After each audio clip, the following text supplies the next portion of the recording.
Bonjour, que nous réserve le Bitcoin pour les prochaines semaines?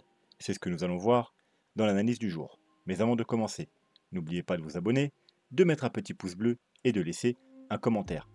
Alors, comme tous les lundis, on va faire une petite analyse weekly, donc moyen long terme. Bien entendu, on ira rapidement voir ce qui se passe du côté du court terme. Alors, il y a pas mal de choses à voir aujourd'hui. Quand j'ai préparé la vidéo, je me suis rendu compte que j'avais beaucoup d'indicateurs à vous montrer. Donc, ce que je vais faire, c'est que je vais probablement pas tout vous montrer aujourd'hui, sinon la vidéo sera trop longue et je sais qu'il y en a qui n'aiment pas les vidéos trop longues. Donc, on complétera l'analyse mercredi tout simplement. Voilà, donc on va pas perdre plus de temps et on va se diriger directement vers la cryptomap de la semaine qui est relativement verte. On a de nombreuses altcoins, alors qui est même totalement verte. On a de nombreuses altcoins qui font des hausses de plus de 20%. Mais voilà, globalement, on a en gros des hausses de 10 à 30%.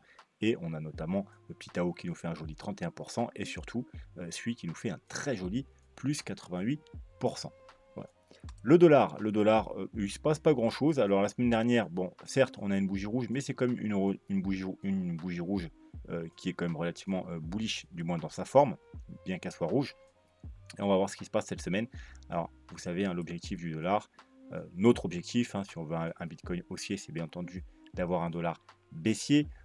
Pour l'instant, à court terme, on a un dollar baissier, on a un Bitcoin baissier, et ce qui veut dire qu'il y a un menteur. Et ce qu'on veut, que ce soit bien évidemment que ce soit le Bitcoin qui monte, puisque le dollar a validé un premier signal de faiblesse en cassant cette trendline qui avait débuté en juillet 2023. Donc ce qu'on souhaite, le premier objectif après la cassure de la trendline, c'est de rejoindre le bas du range. Vous voyez, il y a un gros range ici, hein, commencé en octobre 2022. On souhaite rejoindre le bas du range et ensuite casser ce bas de range pour terminer cette consolidation et avec une victoire des bears pour avoir une nouvelle jambe baissière. Et ce qui laisserait vraiment de belles perspectives pour le Bitcoin. Et voilà, on aurait probablement du coup un Bitcoin haussier sur le moyen long terme. Voilà. Et au contraire, on ne veut pas réintégrer la trendline, on ne veut pas rejoindre le haut du range et on ne veut surtout pas casser le haut du range parce que tout ça serait extrêmement bearish pour le Bitcoin. Au niveau des gaps, alors rappelez-vous, la semaine dernière, on avait un gap aux 62 000, 62, aux 63 000 $. Donc l'objectif, c'était d'aller combler ce gap. Voilà, c'est fait. C'est fait, le gap est comblé. Donc théoriquement, maintenant, si le Bitcoin souhaite redescendre et même aller faire de nouveau plus bas, il peut aller le faire tranquillement puisqu'il a comblé son petit gap. Comme vous savez, les gaps sont comblés dans 80% du temps la première semaine ou dans les 2 semaines qui suivent l'ouverture. Voilà, là ça n'a pas traîné, on est venu combler le gap. Et puis maintenant, pour l'instant, alors voilà, on a un petit mouvement baissier, mais rien d'inquiétant pour le moment. Mais en tout cas, le gap est comblé, donc s'il souhaite redescendre, il peut le faire sereinement. Également du côté du graphique principal sur Binance, on est venu atteindre également l'objectif. Hein. L'objectif du gap, et l'objectif c'est la zone de rechargement de short, hein, du moins la première, l'intermédiaire, celle en orange, on a la plus grosse au-dessus en rouge. Pareil, on a atteint le premier objectif, on est venu recharger les shorts, entre guillemets, hein, niveau take profit, hein, je vous rappelle, ceux qui sont entrés en trade plus bas, vous devez impérativement prendre un TP1 sur la zone de rechargement de short, c'est limite une obligation. Peu importe le trade dans lequel vous êtes, hein, si c'est un trade court terme, théoriquement c'est un gros TP, voire même ça peut être une clôture de trade, hein, si votre objectif c'est la zone de rechargement de short, et même si c'est un trade plus long terme avec objectif par exemple, alors soit de venir retester voilà, la zone haute, ou même d'aller faire des nouveaux plus hauts, dans tous les cas, vous devez prendre un TP numéro 1 dans la zone de rechargement de short. Après, à vous de déterminer combien de pourcentage vous allez prendre selon vos objectifs. Bien évidemment, si votre objectif c'est de venir simplement retester cette zone haute, vous allez prendre un gros profit parce que finalement vous aurez un TP1 et puis la clôture du trade, donc 2 TP seulement, bien entendu, alors que si votre objectif c'est d'avoir une nouvelle jambe haussière et de faire des nouveaux plus hauts, eh bien le TP sera moins important parce que vous allez avoir d'autres TP sur la route. Donc on est venu non seulement retester, vous voyez cette petite base, hein, le petit rectangle bleu, hein, rectangle bleu, c'est la base de la structure. La base haute, on verra aussi, il y a une base basse aussi. Mais voilà, la base principale de la structure, on est venu retester ça. La zone de rechargement de shirt, combler le gap. Donc voilà, comme je disais, si le Bitcoin maintenant il souhaite redescendre, il a fait ses valises et il est prêt à redescendre. Voilà, si il veut redescendre. Hein, il n'a plus rien à faire, il n'a plus de raison de monter. S'il souhaite redescendre, il peut redescendre. Il a atteint les objectifs et il a fait tout ce qu'il fallait. Voilà, on va dire que si le Bitcoin souhaite partir en vacances, il a fait ses vaccins, il a fait ses valises. Maintenant, il est prêt. Voilà, il est prêt à aller faire des plus bas s'il le souhaite. Non, ça ne veut pas dire qu'il va aller faire des plus bas, mais en tout cas, il a fait tout ce qu'il avait à faire à la hausse, du moins. Donc, on va passer au graphique suivant. Alors, rappelez-vous, ce graphique, c'est un bull flag. Bull flag, bien entendu, potentiel. Donc, on est venu tester le bas, hein, après tester le haut. On est venu tester le bas. On a fait même une petite mèche, un fake out. Donc, comme vous savez, c'est une très bonne entrée, toujours les fake out. Hein, quand on fait des mèches, on réintègre. C'est des excellents points d'entrée avec un stop, bien entendu, au plus bas. Et donc, l'objectif de ce trade, bien entendu, TP, zone de rechargement de short, mais l'objectif de ce trade par rapport à cette figure, ce sera un gros TP, bien entendu, sur le haut 1 du bull flag. Et puis ensuite, si vous voulez jouer, si jamais on vient en haut et puis qu'on casse, bien ensuite, les objectifs, bien entendu, ils seront beaucoup plus hauts. Alors, prudence, si jamais on arrive en haut de ce bull flag, puisque on sera non seulement, alors à part si on y va cette semaine très rapidement, mais si on prend un peu le temps, vous voyez qu'on y arrive par là, on aura une confluence entre donc le haut du bull flag et également cette trendline bleue. Je vous rappelle, la trendline bleue, c'est une trendline très long terme qui a commencé en 2013, voilà, qui a fait support pendant 10 ans, résistance pendant 1 an et demi, et puis là on l'a recassé. Donc la cassure n'est pas encore validée puisque c'est une trendline très long terme, ça se regarde en mensuel, et la cassure sera validée seulement si, bien entendu, déjà on clôture le mois sous donc les environ 64-65 000 $, et si on a une bougie de confirmation. Vous voyez que pour l'instant on est tranquille, hein, c'est loin d'être validé. Au contraire, si on réintègre, ce sera un fake out et ce sera extrêmement bullish, hein, surtout si on réintègre, eh bien on validera également ce bull flag, voilà, avec des objectifs bien plus hauts.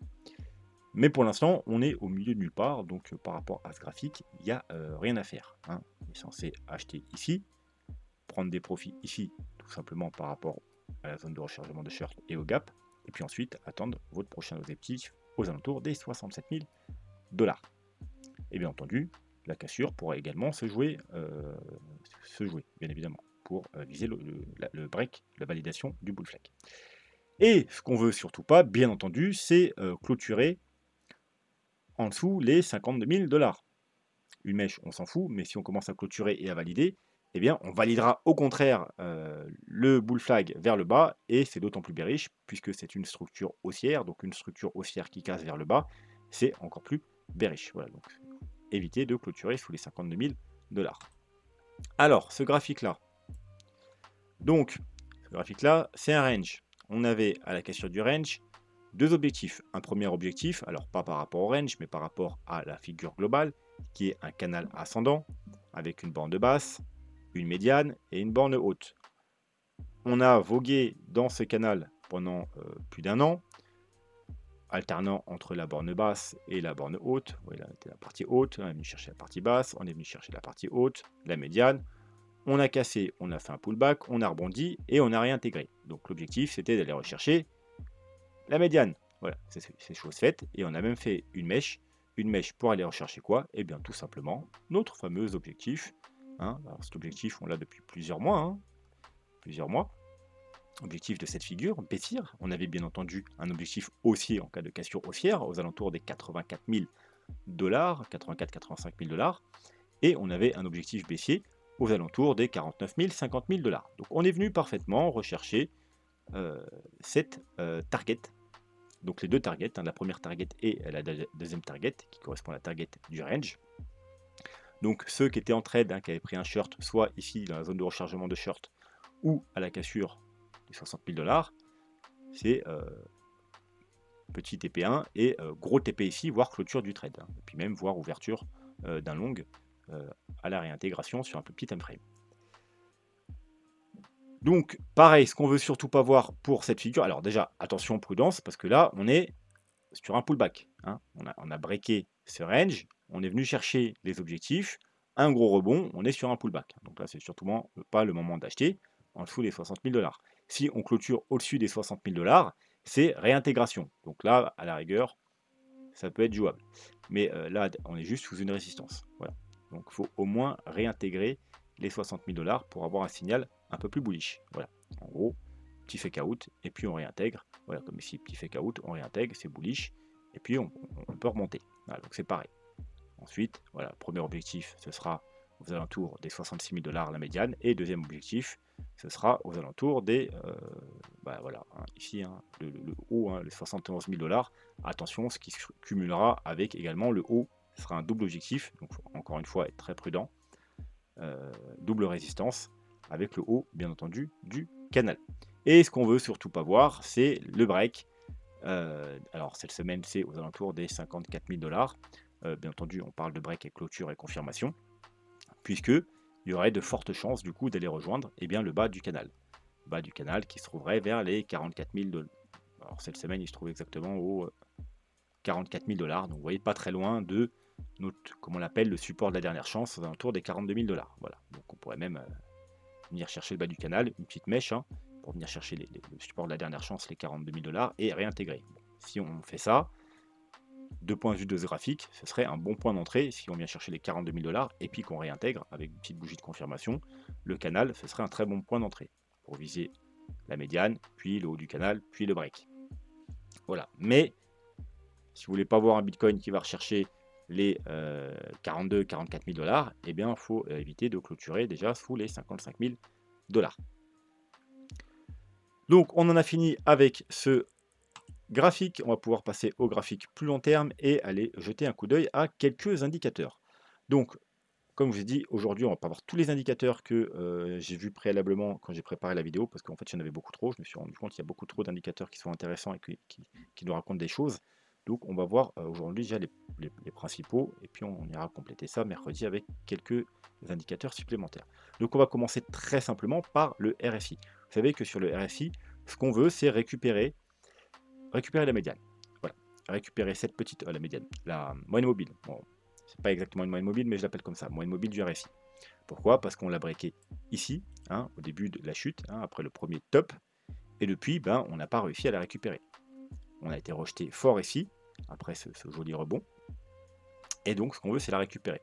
Puisqu'au passage, en même temps, on pourrait valider, alors si on ne fait pas un plus bas avant, eh bien un potentiel joli W également sur le RSI. Donc là, si on devait monter et breaker cette moyenne mobile, on validerait en même temps la reprise de cette moyenne mobile sous laquelle on est depuis le 1er avril, et au passage, on validerait un joli W weekly sur un RSI. Donc tout ça, ce sera extrêmement bullish. Voilà. Et ce qu'on ne veut pas, c'est être rejeté une nouvelle fois, sinon potentiellement, on ira faire un nouveau plus bas, que ce soit sur le RSI ou sur le prix. Au niveau du MACD. Alors, juste on va revenir sur le RSI, hein, parce que toujours, quand vous faites de l'analyse weekly, vous pouvez également jeter un coup d'œil au 3 jours, parce qu'on n'a pas de jour pour faire l'analyse 3 jours, mais le 3 jours est toujours extrêmement important. Ça nous permet d'être un peu en avance sur le weekly. Certes, il est forcément moins fiable, mais il reste quand même, surtout pour les corrections, souvent il nous aide à valider les retournements. Donc voilà, premier signal intéressant bullish.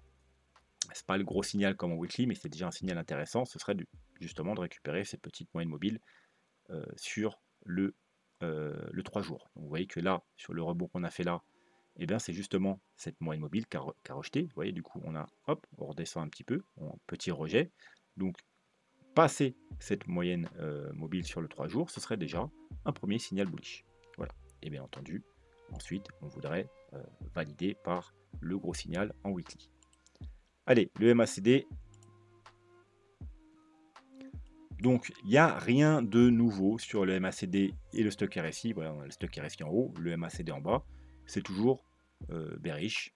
Il n'y a aucun signal pour le moment. J'aimerais bien que... Il veut pas. Voilà. Il n'y a aucun signal. On est baissier, on est en zone de survente. on n'a aucun croisement à la hausse, on n'a rien du tout à se mettre sous la dent pour le moment. Et au niveau du MACD, vous voyez qu'on est bearish depuis le 29 avril, et puis depuis, on n'a aucun signal. Voilà, quel que ce soit. Voilà, donc rien de plus à dire sur les MACD et stock RSI, donc on va plutôt aller voir en 3 jours. En 3 jours, au niveau du MACD, il n'y a rien, c'est toujours baissier. On avait eu le signal hein, ici pour ce joli rebond. Et puis on était repassé ici, hein, dans la chute. Et ben on est toujours baissier.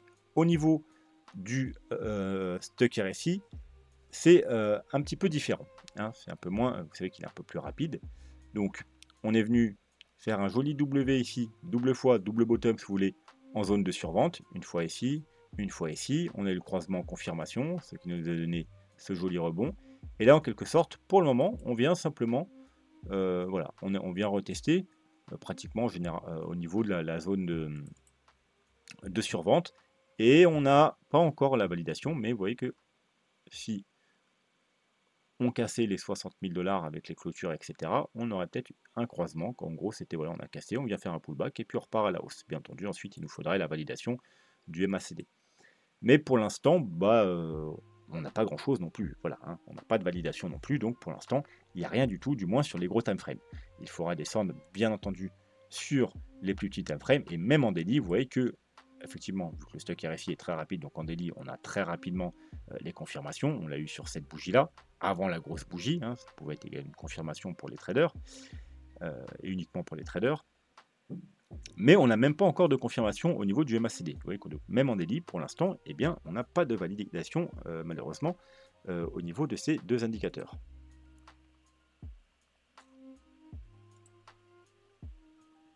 Alors, moyenne mobile, on va repasser en weekly, c'est ce qui nous intéresse. Donc, on avait cassé la EMA 21. Vous savez qu'en général, il vaut mieux éviter de casser les EMA 21 quand on est dans un bull market. Sinon, en général, on a des corrections importantes et souvent, on vient rechercher eh bien, la moyenne mobile 50. Voilà, on a cassé la EMA 21, on a fait un pullback, un petit fake out, et puis on a recassé. Et ben, l'objectif, c'était d'aller chercher la moyenne mobile 50. Donc, bon, c'est exactement ce qu'on a fait avec une petite mèche. Et donc, fort rebond. Voilà, donc l'objectif. Premier objectif, c'est d'aller, si on doit continuer à monter, ce sera d'aller faire retester cette moyenne mobile 21 autour des 64 400 $. Voilà. Et ce qu'on veut surtout pas, bien entendu, c'est casser les 51 000 $, puisque si on casse et on clôture, en dessous, vous voyez qu'il y a un trou qui est assez grand, hein, et c'est direction 38 000 $. Donc voilà, c'est surtout ce qu'on veut pas faire. Et ce qui serait vraiment très bullish, ce serait de récupérer cette EMA 21, donc de clôturer au-dessus des, on va arrondir, des 65 000 $. Au niveau des moyennes mobiles exponentielles, on est déjà sur ce retest de la EMA 21. C'est un peu le même principe, on a cassé le EMA 21, on a essayé de la reprendre, on l'a recassé, on est venu chercher la moyenne mobile 50 avec une grosse mèche pour aller chercher la moyenne mobile 50 sur la moyenne mobile classique. Gros rebond et on est déjà sur le pullback. Hein. Donc prudence, on est sur un pullback. Encore une fois, pas le moment d'acheter, sous une résistance, on l'a vu déjà sur les indicateurs avant et sur les graphiques avant. Zone de rechargement de short, retest du range, etc. etc. Et ici, voilà, retest de la moyenne mobile 21. Voilà, donc sous une résistance, il faut au contraire attendre pour ceux qui sortent là et qui voudraient peut-être passer à l'achat sur des confirmations. Eh bien, il faudrait clôturer au-dessus des 61-62 000 $ et reprendre cette fameuse moyenne mobile. Voilà. Mais pour l'instant, eh bien, on est simplement sous une résistance et ce qu'on ne veut pas encore une fois, eh bien, c'est casser cette fameuse moyenne mobile 50, même l'exponentielle, donc aux alentours des 53 000 $, avec clôture, etc. Parce que ensuite l'objectif ce serait les, encore une fois, 44 000 $. Ouais, c'est l'objectif qu'on avait juste avant par rapport au graphique et par rapport au canal. Donc c'est surtout ce qu'on veut pas, sauf si vous voulez acheter du Bitcoin pas cher à 44 000 $, donc là pourquoi pas. Mais malheureusement, si on vaut 44 000 $, qui vous dit qu'on ne va pas aller plus bas. Voilà, donc dans l'idéal, ce serait mieux quand même d'éviter. Ensuite, bien évidemment, on va aller faire un petit tour du côté d'Ichimoku. Donc, Ichimoku, on est plus bullish, on est légèrement bearish, mais on n'est pas totalement bearish. Pourquoi? Tout simplement parce qu'on a la lagging span ici, hein, la ligne blanche, qui est toujours au-dessus du prix. On a le prix qui est toujours au-dessus du nuage, voilà, mais on est en dessous de la Kijun. Et d'ailleurs, on est pile poil sur la Tenkan là. Voilà. Donc, on est venu casser les deux en même temps. Pullback sur la Tenkan et la Kijun. Voilà, donc le pullback a été fait, comme prévu. Et encore une fois, bah maintenant, s'il veut descendre, il peut descendre. Il a fait son pullback et il peut descendre pour aller rejoindre le nuage. Voilà, donc le nuage, alors cette semaine, il se trouve au 42 300 $. Voilà. Comme on a vu, c'est le support de la dernière chance. Puisque le nuage est assez fin, ça ne va pas être un gros support. S'il pénètre dans le nuage, il va être attiré par le bas. Et puis voilà. Et puis ensuite, il risque malheureusement de percer le nuage et catastrophe. Voilà, ça pourrait descendre vraiment très bas. Donc, dans l'idéal, ce serait bien entendu d'avoir une clôture weekly au-dessus de la Kijun. Récupérer la Kijun pour repasser totalement bullish. Puisque si on récupère la Kijun, eh bien, on sera au-dessus du nuage, au-dessus de la Tenkan, au-dessus de la Kijun, la lagging span au-dessus du prix, on sera totalement bullish. Et donc, encore une fois, il faut récupérer ces fameux 61-62 000 $. Et au contraire, éviter, puisque là, on a voyé qu'on a eu, même si c'est une bougie verte, on a quand même une clôture sous la Kijun, mais la clôture, la cassure n'est toujours pas validée parce qu'il nous faut une bougie de confirmation. La bougie de confirmation, c'est cette semaine. Voilà, donc si on a une belle bougie rouge de confirmation, c'est plutôt mauvais signe. Par contre, au contraire, si on a une bougie qui clôture au-dessus, c'est bon signe, petit fake out, on récupère. D'ailleurs, bon moment pour rentrer pour ceux qui ne sont pas rentrés plus bas. On va aller voir, voilà, quelque chose qu'on n'a pas regardé depuis longtemps. Hop, là, on doit passer en daily. C'est le coût de production du Bitcoin.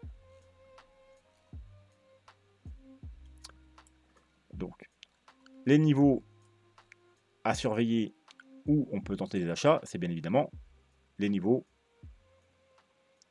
coût brut et coût net, ou l'inverse. Bref, là c'est le coût seulement d'électricité, et là c'est le coût global, ça veut dire avec l'achat de matériel, etc. Donc ça arrive régulièrement qu'on vienne tester, même en bull market ou en bull run, enfin, surtout en bull market, le haut du coût du range, hein, le coût global du Bitcoin, mais le bas, en général, c'est plutôt des bottoms de bear market. Hein. C'est même quasiment tout le temps des bottoms de bear market. Vous voyez, comme ici au Covid, même si ce n'était pas un bear market, c'était pratiquement un mini bear market. Ici aussi, voyez, on a testé la bonne basse. À exception ici, effectivement, on est venu tester la borne basse en plein milieu du bull market. Mais voilà, en général, et je pense qu'à partir, c'est plutôt des zones de bottom. Donc, ce qu'il faudrait éviter, c'est bien entendu de clôturer. Alors, c'est forcément toujours un très bon niveau d'achat, les coûts du Bitcoin, puisque c'est le coût du Bitcoin. Donc, ça veut dire que vous faites pas arnaquer, en fait, quand vous achetez à ce prix-là. Vous achetez au bon prix. Ça veut dire, en gros, au même prix que ça revient aux mineurs pour fabriquer un Bitcoin, du moins tant qu'ils n'ont pas rentabilisé leur matériel, parce qu'une fois que leur matériel est rentabilisé, le coût, bah, il descend jusqu'ici. Ça veut dire seulement le coût de l'électricité. Donc c'est un coût moyen électrique, hein. Il n'y a pas le même coût d'électricité dans le monde entier, c'est un coût moyen. Voilà, donc le coût moyen d'un Bitcoin seulement, en fait le coût énergétique d'un Bitcoin moyen, c'est 32 000 $. Voilà. Donc une fois qu'un mineur a rentabilisé l'achat de son matériel, chaque Bitcoin lui revient qui mine à 32 000 $. Pour tous les mineurs qui n'ont pas encore rentabilisé leur matériel, le Bitcoin revient à 54 000 $.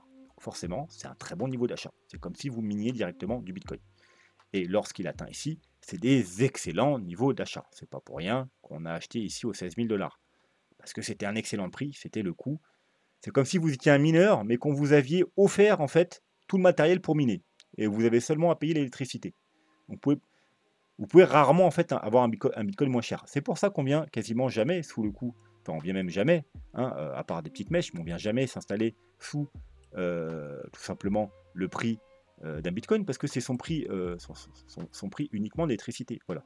Ça veut dire que si ça vient en dessous et que vous l'achetez en dessous, vous l'avez même moins cher que les mineurs qui ont déjà rentabilisé leur matériel. Voilà, donc c'est forcément toujours un prix extrêmement intéressant. Donc si on devait casser les niveaux clés, notamment ici, c'est les 54 000 $. Bon, on l'a vu précédemment. effectivement, on avait les 55 000 $, et puis on a le support de la dernière chance aux 42 000 $, etc. Si on devait casser ce niveau-là, eh bien, il y a des possibilités qu'on vient de chercher les 32 000 $.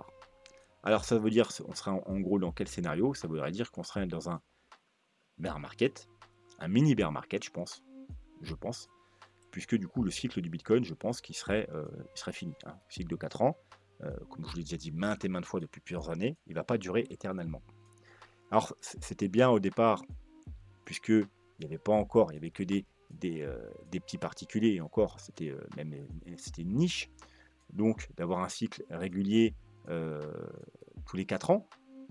Mais ne pensez pas qu'un actif, maintenant, un actif mondial, qui est possédé par les plus grands fonds d'investissement, des très gros portefeuilles, il va garder son cycle des 4 ans et que tout le monde va pouvoir acheter tous les 4 ans une fois. Et puis voilà, hein, 2 ans de bull, 3 ans de bull market, et puis on revend. 1 an de bear market, on accumule pendant 1 an, et puis on revend 2 ans après. Non, ça ne fonctionne pas comme ça un actif. C'est impossible. Impossible. Beaucoup trop facile. Ça fonctionnait jusqu'à maintenant, puisque justement, c'était un actif extrêmement risqué. Jusqu'au dernier cycle, hein, il y avait encore beaucoup de personnes qui n'étaient pas sûres que le Bitcoin allait durer et qui pensaient qu'il allait aller à zéro. Donc forcément, vous pouvez avoir un cycle assez facile, puisque c'était énormément risqué. Mais ça devient de moins en moins risqué. Et donc forcément, le cycle ne va pas durer.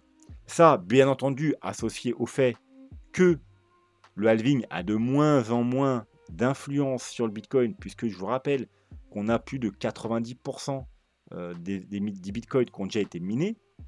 Donc, le mining, maintenant, ça va représenter, sur encore une centaine d'années, seulement 10%.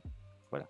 Donc, forcément, au départ, quand il y avait 10, 20, 30% de Bitcoin, le mining représentait énormément, parce que c'est lui qui ramenait tous les nouveaux bitcoins. Maintenant, on a déjà 90% des bitcoins en circulation. Voilà, donc le mining, et ça va durer très longtemps, encore plus de 100 ans, je crois. Sur 100 ans, on va avoir seulement 10%. Donc forcément, ça a beaucoup moins d'influence. Et comme je vous rappelle, voilà, les récompenses de minage tous les 4 ans, elles diminuent. On était à 50 au départ, puis 25, puis 12, puis 6, et puis là, on est à 3 bitcoins. Donc voilà, c'est forcément l'halving aura de moins en moins d'impact. Voilà, ça, et en plus que ça devient un actif global, un actif plutôt fiable, donc une sorte de réserve de valeur long terme. Ne croyez pas que sur les marchés traditionnels, vous pouvez avoir un actif aussi simple à analyser et à acheter. Tous les 4 ans, on achète et puis on revend et puis tout le monde gagne, tout le monde est riche, tout le monde est heureux. Non, c'est pas la fête, ça ne se passera pas comme ça. Donc, est-ce que ce cycle-là, c'est le dernier, ou est-ce que c'est déjà fini et on est déjà plus dans le cycle de 4 ans, et donc on aura peut-être droit justement à un mini bear market pour revenir chercher cette zone-là? C'est possible. Ou alors il va finir son cycle, puisque jusqu'à présent, il a tenu le cycle, hein. Il a fait son bear market comme prévu, il a fait son accumulation comme prévu, il a fait début, milieu du bull market comme prévu, mais on attend la fin. Voilà. On attend la fin. Est-ce qu'il y aura une fin, ou est-ce que justement il va terminer, il va directement changer de cycle, avoir un mini bear market, et puis ensuite reprendre, rentrer donc sinon, pourquoi pas dans un super cycle, c'est-à-dire, parce que mini bear market, si on vient chercher là, du coup on n'aura pas fait un nouveau plus bas, hein, donc et on ne sera pas descendu, on n'aurait pas par rapport à, rappelez-vous, hein, d'habitude on a une correction entre 70 et 90%, là finalement on aura une correction de voilà, 57%, vous voyez, donc mini bear market. Mais en tout cas, si on casse les niveaux clés, on pourrait aller aux 32 000 $. Ça tombe bien, rappelez-vous, c'est quoi 32 000 $? Alors là, il faudrait que je reprenne c'est ce graphique-là? Je crois que j'ai même plus de graphique avec le premier. Eh ben non, j'en ai plus. Je crois que j'ai effacé tous mes graphiques. Ah non, il me reste celui-là. Voilà. N'oubliez pas, 32 000 $, c'est le niveau important. C'est ce niveau-là, hein, la base de cette structure de l'ancien top du bull run. Le niveau qui a fait support pendant plus d'1 an, puis résistance pendant... Alors on l'a cassé en juin 2022, on l'a recassé en octobre 2023, donc pendant 1 an et demi, il a fait résistance. Voilà, on a cassé. si on devait avoir un petit bear market, c'est forcément une très jolie zone de support, une très jolie zone d'achat. Et cumulé au fait que c'est également eh bien, la base du coût du dollar, du Bitcoin, excusez-moi, eh bien, ça en fera une zone d'achat extrêmement intéressante. Voilà. Donc ça, c'est uniquement si on a un scénario cycle du Bitcoin qui est déjà terminé et va falloir changer un peu les analyses long terme. Ça veut dire on pourra plus se fier sur le cycle de 4 ans.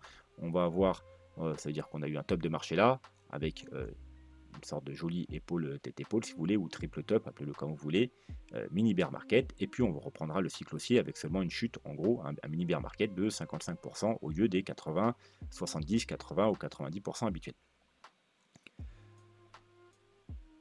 Où on va tenir les niveaux clés, donc à commencer par les 55 000 $, et on va aller faire des nouveaux plus hauts, et on aura la fin de nos cycles comme prévu, et le cycle du Bitcoin va se prolonger, du moins ce cycle-là, mais je pense que si ça se produit, ce sera le dernier. Hein. C'est d'ailleurs ce que je vous avais dit il y a 1 ou 2 ans, voire même plus, que ce cycle-là sera probablement, très fort probablement, le dernier cycle des 4 ans. Voilà. Avec ce coup-ci, non plus des petits investisseurs, mais des gros investisseurs qui vont soutenir ce dernier bull run, du moins comme on le connaît.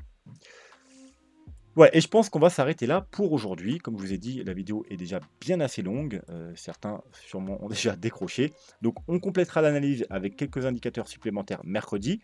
On fera également 1 ou 2 altcoins. Quand je dis altcoin, ça peut être aussi des actifs traditionnels. Vous pouvez me demander n'importe quel actif à analyser. Je me ferai un plaisir de vous analyser. Et les demandes se font bien entendu dans la section commentaires. Donc vous me demandez l'alcool que vous voulez que j'analyse et je vous ferai ça mercredi en fin de vidéo. Bien entendu, si vous voulez soutenir la chaîne, vous pouvez aller voir les vidéos qui se trouvent ici ou utiliser les liens d'affiliation qui se trouvent ici sur les cryptos, Trade Republic pour les marchés traditionnels, toujours important de se diversifier. Et puis voilà, on va se laisser là. Je vous souhaite une bonne soirée et je vous dis à mercredi. Tchuss.